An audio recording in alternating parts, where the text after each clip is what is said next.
As I'm coming up on the completion of my Symphony number 3, I thought this would be a really good chance to start a mini lesson series on the YouTube channel entitled How to Write a Symphony.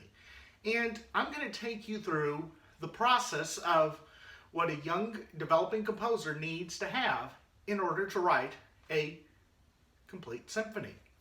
And today we're going to start out with the basics. And this lesson will be entitled Walk Before You Can Run. I like to envision a full symphony essentially as the musical equivalent of a marathon.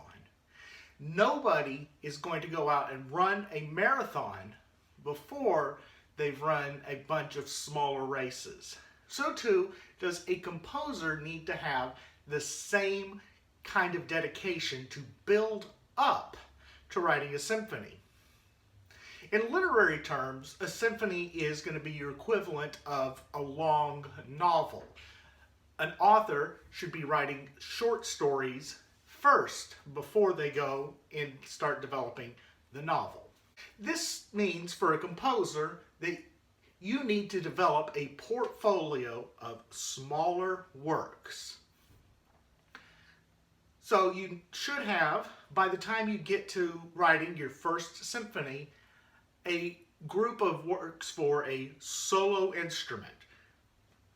And probably several different solo instruments. A solo wind instrument, a solo brass instrument, a solo string instrument.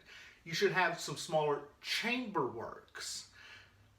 Something for a string quartet or a woodwind quintet or a brass quintet. And then some more esoteric works.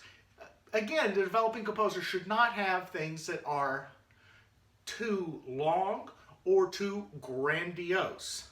I am speaking here, by the way, from experience because as a young composer, I fell prey to this. The very first pieces that I really wanted to write were long-form symphonies, big compositions, and every single one of those works failed.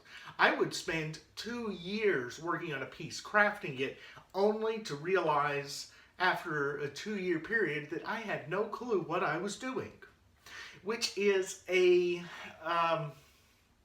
punch in the gut on several levels to realize you just spent 2 years and you have nothing to show for it.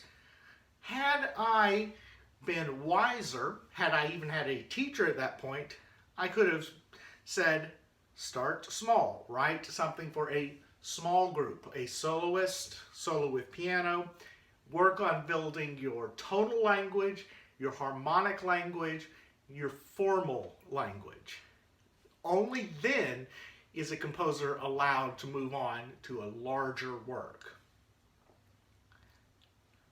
The second thing that a composer needs to do is they need to be familiar with the standard literature.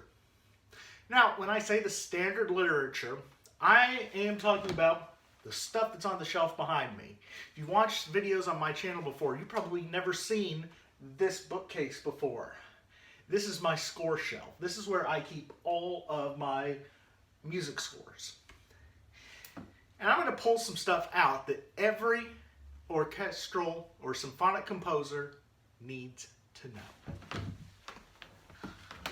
Number one, every composer of a symphony needs to have a knowledge of Beethoven's 9 symphonies. I have studied all 9. I have played symphonies 1, 3, 4, 5, and 6. So I've played more than half of them and feel that I know these symphonies well. I am still going to go back to these symphonies often, and they have a prominent place on my shelf ready to go. The symphonic composer also needs to have a good knowledge of the latter Haydn symphonies and the latter Mozart symphonies. In this case, I've also performed Symphony number 100 of Haydn and Symphony 40 of Mozart. You should know all 4 Brahms symphonies. These are the successors to Beethoven and are a really compact way of learning mid to late 19th century symphonic style. You should know the symphonies of Anton Bruckner, particularly symphonies 7, 8, and 9. You should look at the symphonies of Antonin Dvorak, particularly symphonies 8 and 9. And again, I've performed Symphony 8, so have a good working knowledge of that symphony. You should also know the 9 completed symphonies of Gustav Mahler. I go back to these symphonies time and time again, so much so that several of the scores are elsewhere right now, out for study. These symphonies contain worlds. You should also know the symphonies of Schubert, Schumann, and a handful of others, particularly if you can get your hands on some of the 20th century composers. They are a little bit harder to get a hold of, but in particular, I quite like the symphonies of Ralph vaughan Williams, Arnold Bax, and a few of the other British composers. And I study these works constantly. I have played a good majority of the symphonies in the standard literature as well, which means I have a knowledge of them not only from score study, but from actually being inside the orchestra. And for my part, playing in one of the bassoon chairs, either first bassoon, second bassoon, or a contrabassoon, gives me a really good opportunity to study how the orchestra works, because I can work with the wind section easily, the brass section, and the string section. The bassoon chair is the one that links all 3 of those. So in this lesson, 2 things you have to have before you can begin to write your first symphony. Number 1, it should not be the first thing you do. You have to walk before you run.